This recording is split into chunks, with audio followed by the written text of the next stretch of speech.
Sergio Saiz, Juanjo Puchol, Nuria Torrent y María José Rubio, consultores de desarrollo de negocio de Grupo IFEDES y autores o coautores del libro, del ebook Claves del Marketing Mix para potenciar la estrategia del desarrollo de tu negocio.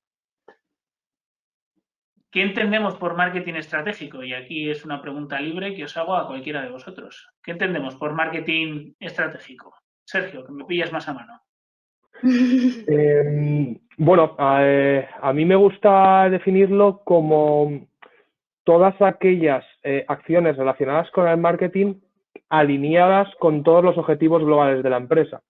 Y sí que para ello utilizo para definir lo mismo que me has preguntado, pero sí que es cierto que al final entendemos los más marketingianos que marketing es todo.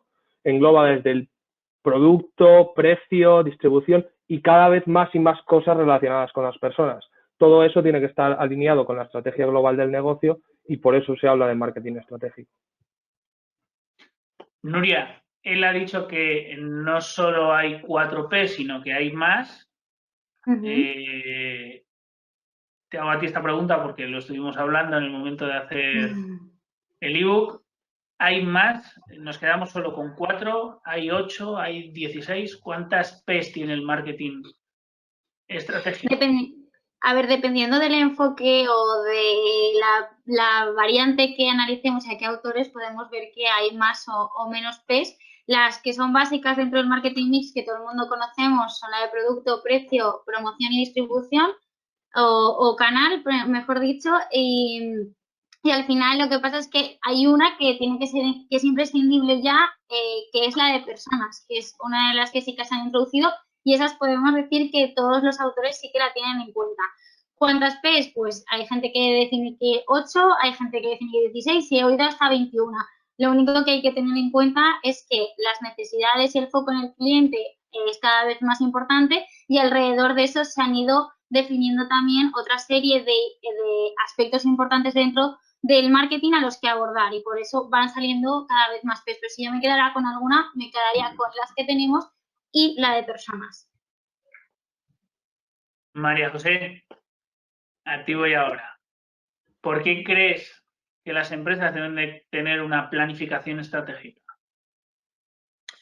Bueno, al final yo creo que es el foco básico, digamos que por una parte tenemos el corto plazo y que estaría ligado más con el marketing operativo, pero que toda la operatividad de la empresa no tiene sentido si no tiene una coherencia previa y una alineación con lo que busca la empresa, que es lo que te da la planificación.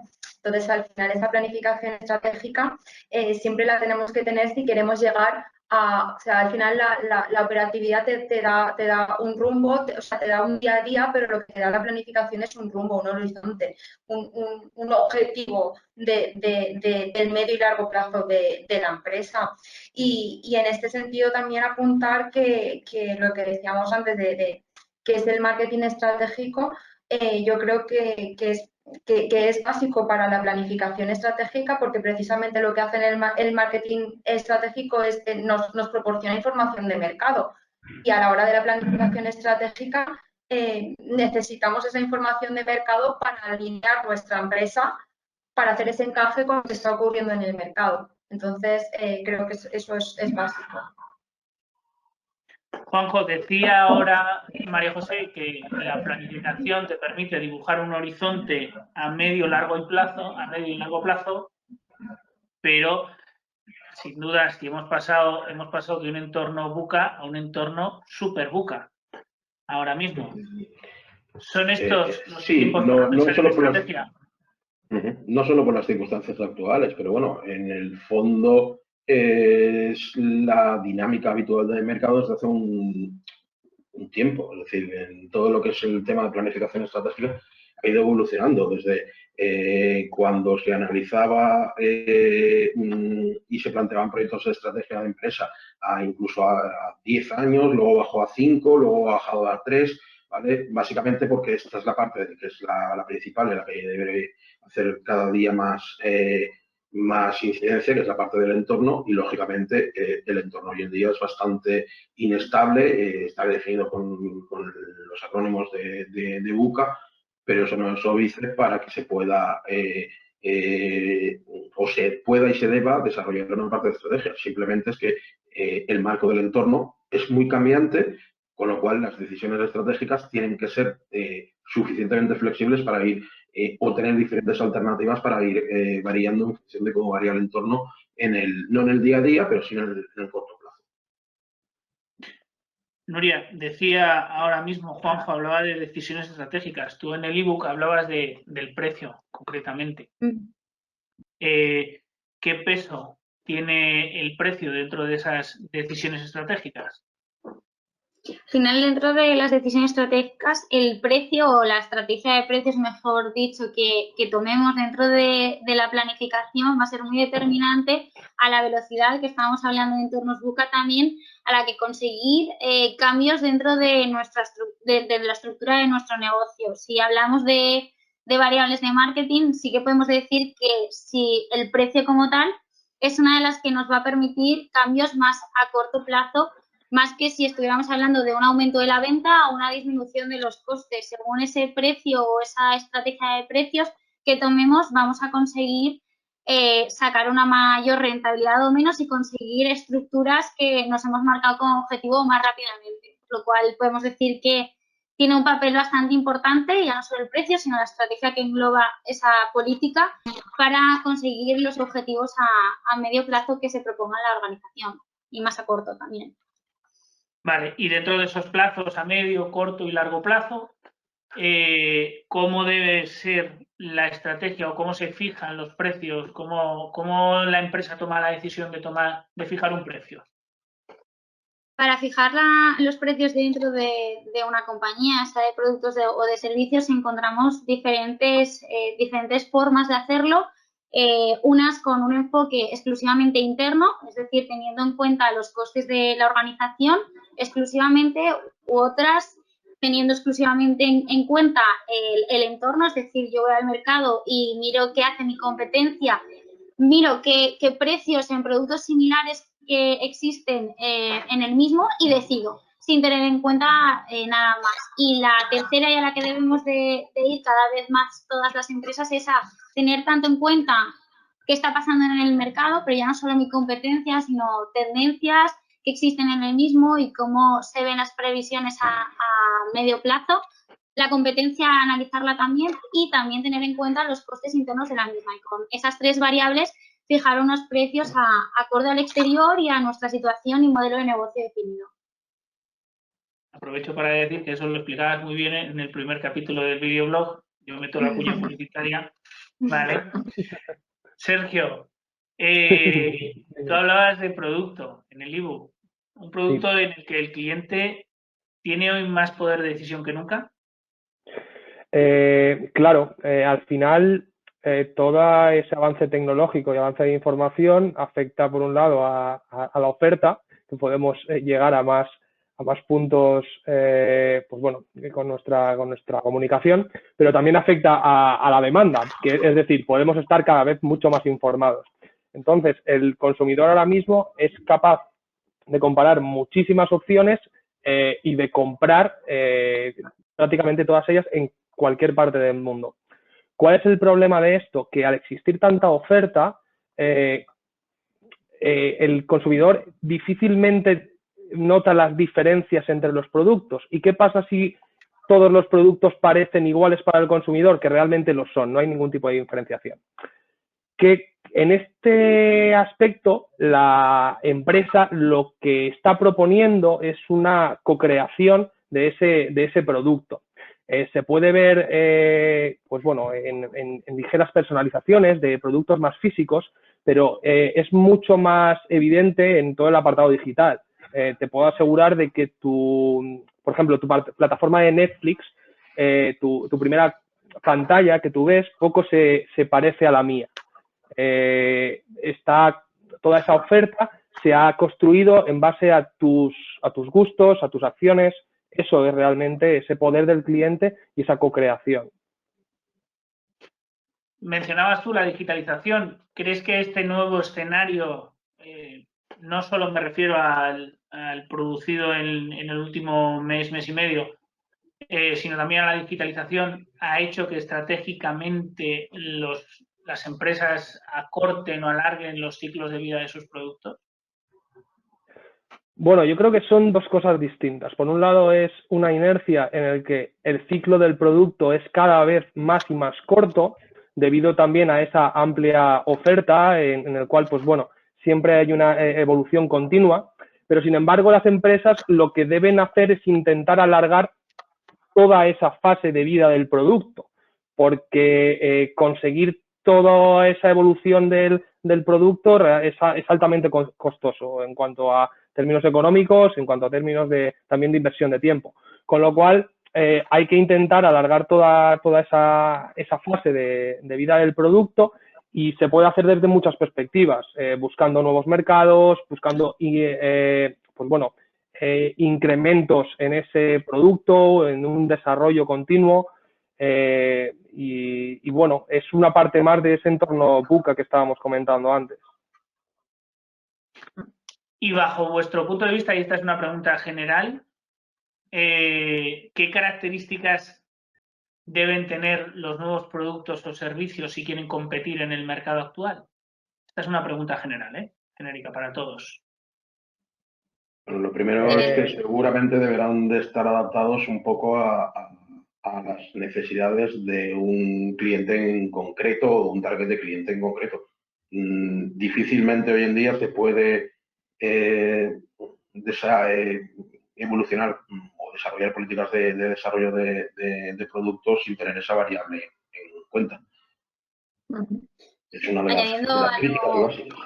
Claro, a lo que dice Juanjo ya no estamos hablando de que tiene que ir a un tipo de cliente en concreto y hasta llegar a hacer que ese producto varíe en base a micro nichos que se decidan dentro de ya ese segmento. Como hablaba Sergio, Netflix, según tus características, que tiene entre 400 y 500 targets, micro targets definidos, tú, si te recomienda una misma serie que a mí ya no te está ofreciendo ni la misma imagen para que tú accedas a ese producto. Estamos hablando de medios digitales. Si nos vamos a productos físicos, estamos abriendo, por ejemplo, Clinique acaba de lanzar una crema en el mercado en la cual con 3 procesos tienes una gran variedad de cremas que son la misma base, pero está personalizada para ti. Estamos hablando que dentro de ese segmento habrá que definir microsegmentos y la personalización va a ser crucial también. Y yo creo que todo lo que estáis hablando al final gira en torno a un concepto que es el tema del marketing relacional, porque tanto la personalización, la diferenciación, la adaptación a diferentes nichos viene o son características que nos ofrece el marketing relacional. Al final, lo que tenemos que buscar siempre es, o lo que se tiende es hacia una interacción cada vez mayor con el cliente, un engagement con ese cliente, porque al final, más allá de las características que tenga el propio producto, lo que se busca es un enlace o una alineación con la identidad o con lo que busca el cliente de ti, ¿no? Entonces, yo creo que ahí el generar relaciones de confianza y de largo plazo con el cliente es lo que realmente te va a marcar el tener una proyección en el mercado. Vale, José, también a mí me gustaría...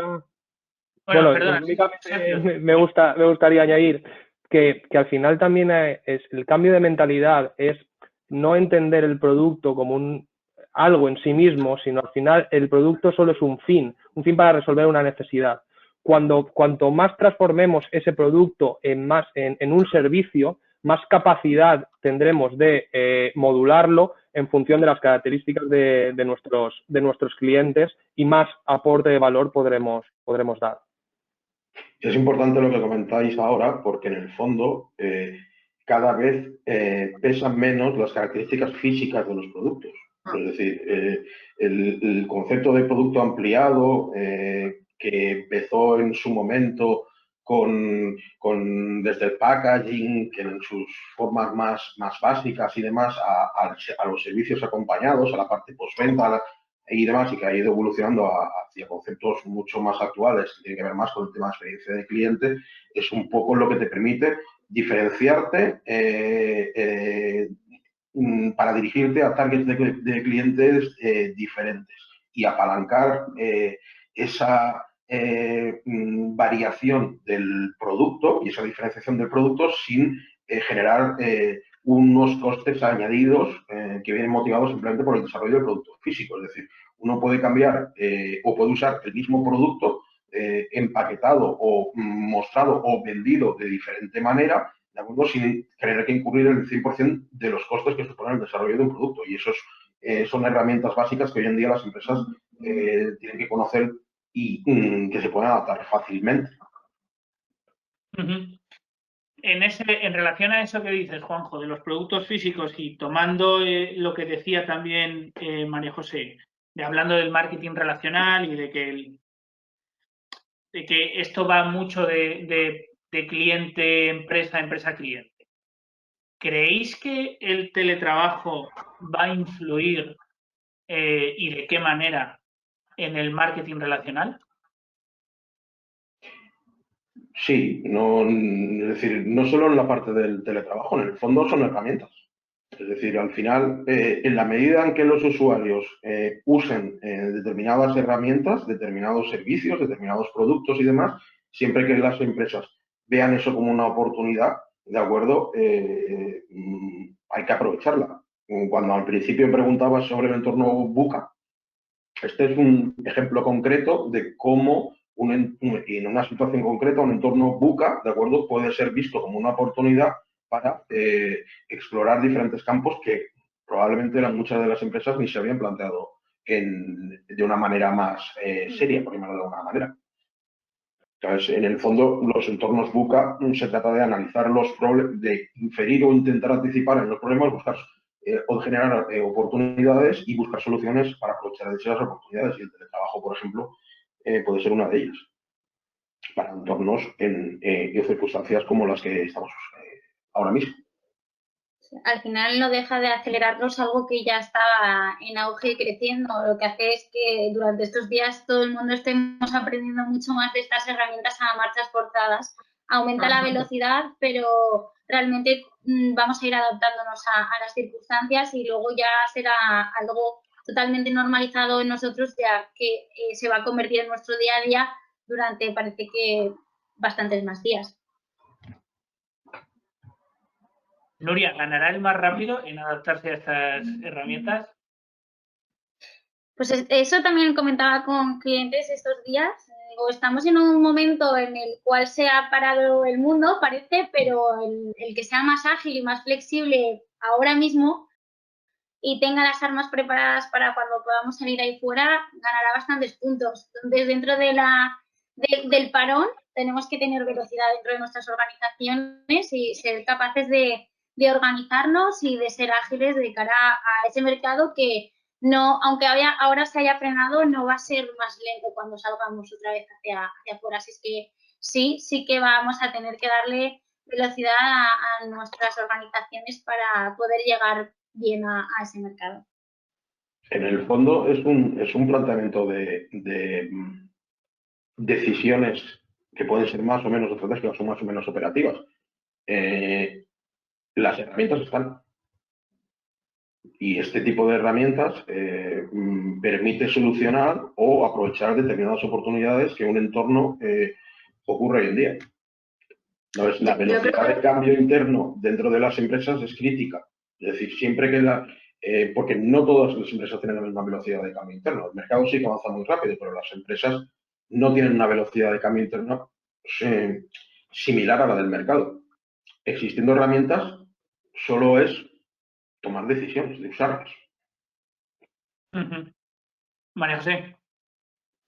No, simplemente apuntando un poco lo que decía Juanjo, bueno, y lo que decía también Nuria, de que estamos en un momento que aunque parezca un parón, sí que creo que es verdad que al final lo importante es tener claras cuáles, o sea, ponerse también en la posición del cliente y saber ahora cuáles son sus necesidades, porque aunque a lo mejor en estos momentos pues nos encontremos o seamos empresas que no podamos estar ofreciendo un producto en concreto o tengamos que flexibilizar o diversificar o adaptar nuestra cartera de productos, lo que es importante es que en todo momento estemos aportando valor al cliente, a lo mejor no con un producto en concreto, pero sí con otra serie de contenidos que al final haga que estemos reteniendo a ese cliente para que en un futuro, cuando generes otra vez el pistoletazo de salida, pues podamos arrancar con una dinámica mucho más ágil que si no has hecho esa serie de mecanismos o esa serie de acciones en estos momentos.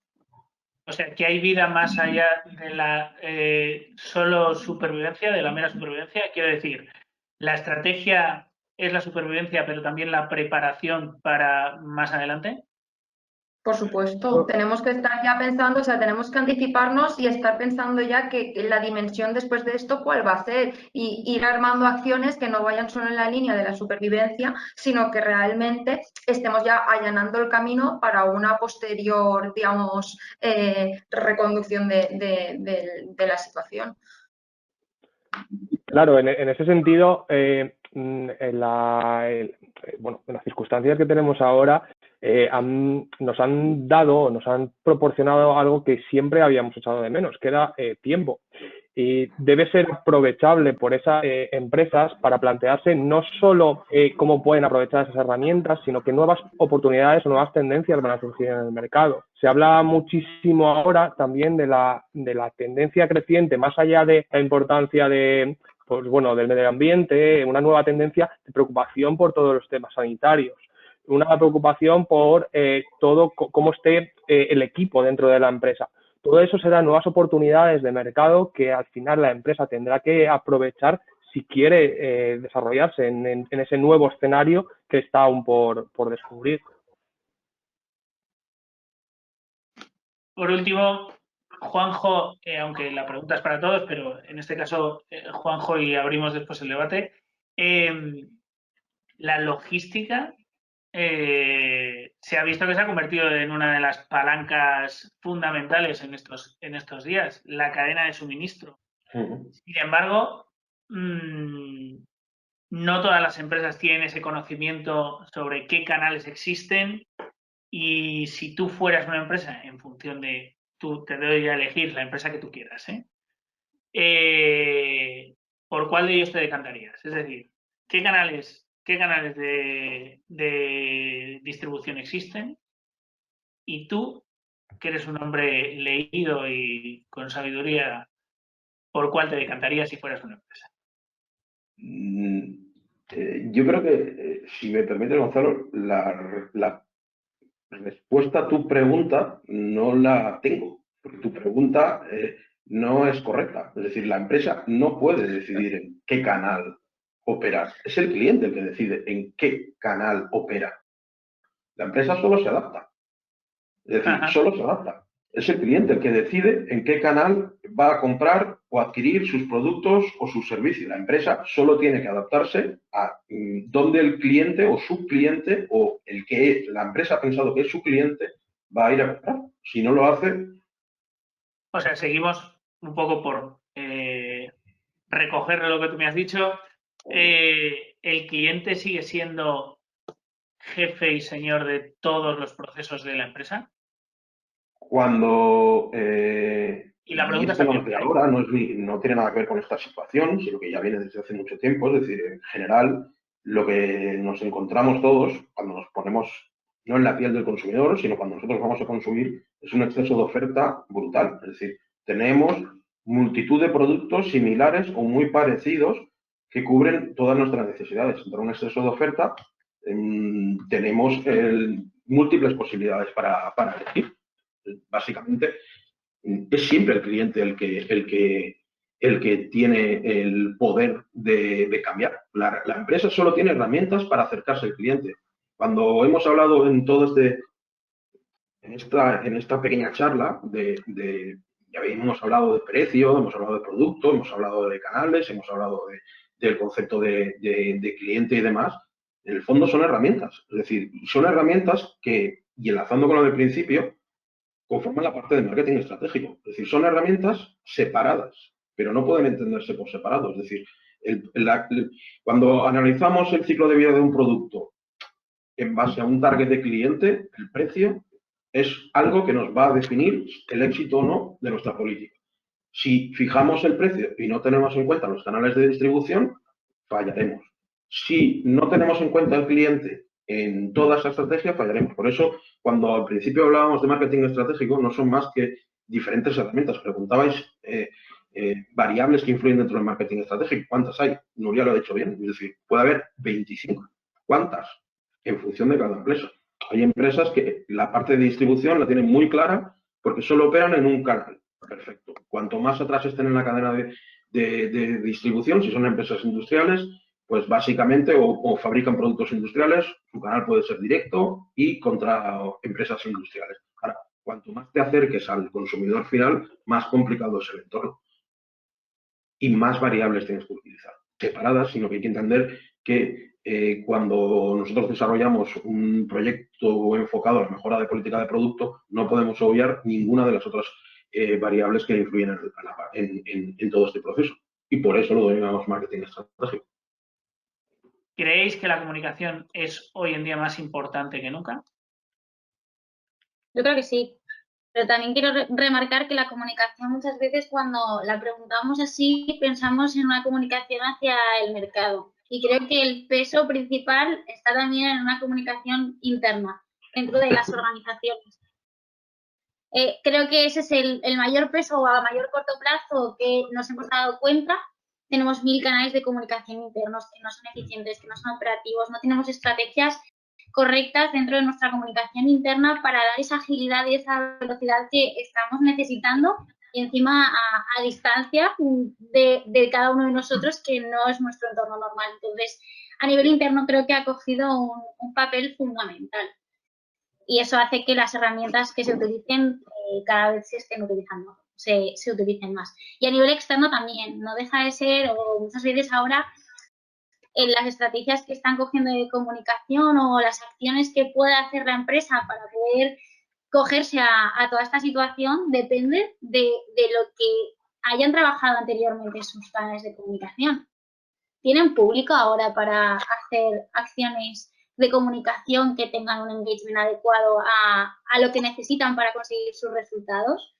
Por lo cual, estamos viendo que las empresas están adaptándose a marchas forzadas a utilizar nuevos canales, nuevas herramientas, nuevos contenidos que antes no se planteaban ni desarrollar. O sea que, bajo mi punto de vista, la comunicación sí que tiene una mayor importancia ahora mismo, principalmente, obviamente, digital, pero va a seguir teniéndola. Pero también, ojo, no aburramos al consumidor con palabras que se están repitiendo ya hasta la saciedad o conceptos que parece que la sobrecarga al final pues también puede jugarnos una mala pasada. Exacto, yo eso es un poco lo que apuntaría, que me ha parecido perfecto lo que ha dicho Nuria, pero un poco es eso, que al final digamos que a marchas forzadas, un poco por fuerza mayor, hemos tenido todos que adaptarnos a esto y creo que el mensaje o la comunicación que se está lanzando desde algunas empresas que están, digamos, empezando a tener una comunicación más digital, al final es mucha masificación de mensajes, pero poco enfoque a lo que realmente quiero transmitir o el impacto que quiero tener o los objetivos que pretendo conseguir con esta comunicación. Y son aspectos que también hay que tener en cuenta más allá del contenido, sino que se tiene que hacer con unos indicadores, con unos objetivos claros de lo que quiero conseguir y todo con una coherencia dentro de los mensajes que se están lanzando al mercado. Claro, en esa línea yo creo que la palabra más importante es la que acaba de decir María José de coherencia. Al final, todos los aspectos tienen que estar alineados. Si tú al final externamente no transmites tu esencia interna, vas a tener un problema, porque al final no vas a poder ser todo lo creíble que el mercado te va a pedir que sea. Y también en esa línea a mí me gustaría apuntar que al igual que cada vez se tiene menos control en muchísimos aspectos, también en la comunicación la empresa tiene un gran reto, porque es cierto que existe una comunicación de la empresa hacia el mercado, incluso una comunicación de la empresa hacia la propia empresa, pero también es cierto que existe una comunicación horizontal entre consumidores y es ahí donde la empresa tiene que estar presente y ser partícipe. Y ahí las empresas actualmente tienen un gran reto de cómo meterse ellas en esa ecuación que difícilmente pueden controlar y solo pueden participar. Y por último, y esta ya sí que es la última, y ahora sí os pongo en un reto, ¿qué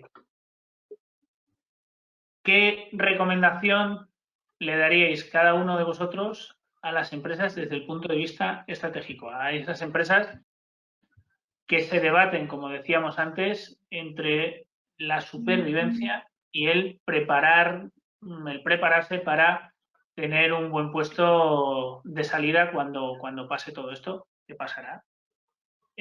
No sabemos cuándo, pero pasará. ¿Qué consejo le daríais? Sergio, por ejemplo, por el mismo orden que hemos empezado.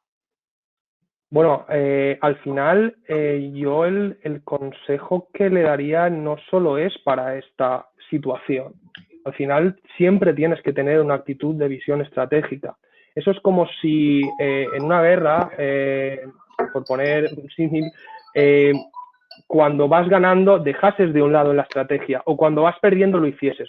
Eso no tendría ningún tipo de sentido. Esta circunstancia que estamos viviendo es nueva para prácticamente todas las empresas, pero no va a ser la única circunstancia nueva que vayamos a tener. De hecho, cada vez serán más rápidas y cada vez serán más nuevas. Por lo tanto, consejo, estar activos estratégicamente, tener en cuenta siempre el mercado y a partir de ahí tomar esas decisiones que no tienen por qué ser incompatibles, esa supervivencia con ese posicionamiento bueno de salida que también se tiene que buscar. Nuria. Yo primero lo que les recomendaría es que, igual que nos han obligado, que pararan en seco, que analizaran lo que tienen. Para eso tenían que tener unos buenos datos para conocer qué tipo a nivel de mercado, qué tipo de oportunidades tienen abiertas, qué tipo de clientes tienen para poder desarrollar más adelante, cuáles tienen que paralizar, con el fin de entender a nivel de facturación cómo va a evolucionar su negocio. A nivel de gastos también plantearse, pues como decíamos, reevaluar esas herramientas de gestión y de control que hemos ya analizado y hemos trabajado un par de meses antes, pues hay que volver a trabajarlas correctamente para no solo entender un único escenario, sino planteando varios escenarios. En ese momento que ya hemos analizado, ver qué acciones podemos, tanto a nivel económico y ahora hablo a nivel de acciones de marketing, podemos ir desarrollando, ¿vale? Ahí estamos hablando de escuchar mucho al mercado, porque hay clientes que nos preguntan, ¿vale? Pero tenemos que estar en el mercado, pero ¿de dónde saco datos? Si nadie sabe nada. Ahí en lo que hablábamos del cliente, el cliente es quien más datos, información te va a dar de cómo va evolucionando y cuáles son sus necesidades. Acojámonos a eso y en base a esa información también ir viendo sus necesidades y cómo vamos a poder ir introduciendo los productos actuales o nuevos productos en el mercado en base a la evolución de nuestras necesidades, que será rápida y estamos hablando de temas que son muy emocionales y estamos muy volátiles también nosotros, así es que vamos a ir cambiando nuestras necesidades más rápido. Entonces, plantea escenarios a nivel económico y luego ves a escuchar al mercado y en base a eso mira qué mix de marketing puedes desarrollar y en qué tiempos para ese potencial consumidor que tienes. Hay un libro, un apunte, hay un libro que se llama, un libro que es un manifiesto, el manifiesto Club Trading, que dice que los mercados son precisamente conversaciones. María José, tu recomendación. Bueno, yo creo que siempre decimos, ¿no?, de algún modo que es mucho más difícil captar un cliente nuevo que mantener el que ya tenemos. Por lo tanto, también haría hincapié que en estos momentos tan difíciles, pues bueno, estar cerca también de los clientes, llevar un seguimiento de ellos, como decía también Nuria, escuchándolos y adaptándonos un poco a sus necesidades de ahora y de a futuro. Ir pensando, como decía también, en itinerarios en el que nosotros tengamos un encaje y en ir adaptando también nuestra propuesta de valor. Por lo tanto, mi mensaje y mi recomendación iría también en una de las palanquitas, que sería el centrarnos también en retener a aquellos clientes que puedan ser nuestro pistoletazo de salida en un futuro. Y Juanjo, el último, pero no por ello menos importante, tu recomendación. La recomendación. recomendación que les podemos hacer a nuestros clientes pasa por intentar adaptarse al entorno actual y al futuro. Es cierto que ahora mismo hay un pico respecto a la situación habitual del mercado, pero como decíamos antes, estas circunstancias, esperemos que no por estas causas, van a ser cada vez más frecuentes, con lo cual las organizaciones, básicamente el consejo que les tenemos que dar es que preparen a sus equipos para poder enfocar y trabajar en este tipo de entornos. Hay que ser ágiles y rápidos, es decir, probar cosas, validar los resultados, lanzar. Hay que ser valientes para abordar esas estrategias y hay que ser responsables para controlar bien que todo este tipo de estrategias no supongan ni pongan en riesgo la supervivencia de la empresa en este caso.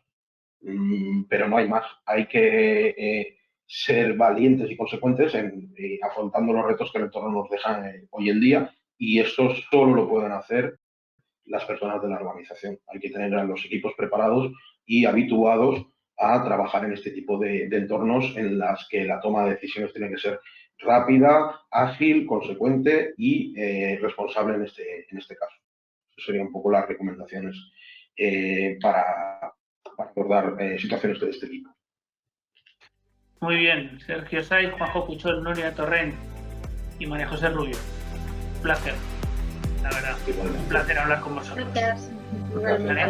Muchas gracias.